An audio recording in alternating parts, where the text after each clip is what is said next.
আসসালামু আলাইকুম। আমার পাট শাকগুলো অনেক বড় বড় হয়ে গেছে।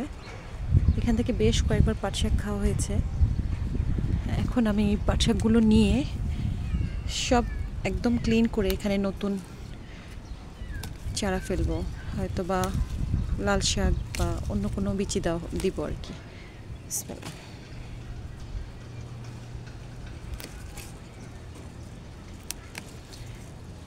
এই পাট শাকটা আগে জানতাম না, এই যে একবার নেওয়ার পরে এখানে আবার নতুন করে পাতা গজাবে।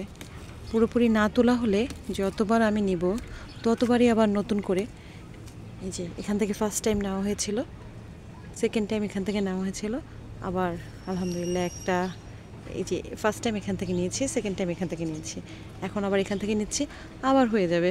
আল্লাহর কি নিয়ামত, মানে শেষ নেই। যদি একটু যত্ন করা হয়, বারবার একটা ডাল থেকেই অনেকবার শাক খাওয়া যাবে, জাস্ট একটু যদি যত্ন করা হয়।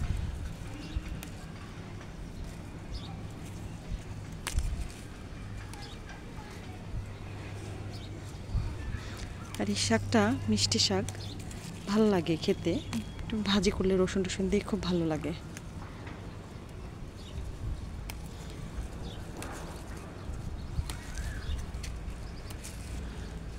পাতাগুলো একদম সফট, কুচি, নরম, তুলতুলে। যে এতবার নেওয়ার পরে যে গাছটা আবার হয়ে যাবে, পাতাগুলো যে বুড়ো হয়ে যাবে বা শক্ত হয়ে যাবে তা কিন্তু নয়, একদম সফট, নরম। শুধু একটু জায়গা থাকলে বাড়ির আঙিনায় বা ছাদে যে কেউই এই গাছগুলো লাগাতে পারে। অল্প মাটিতে খুব সুন্দর হয় আর ভালো ফলন হয়।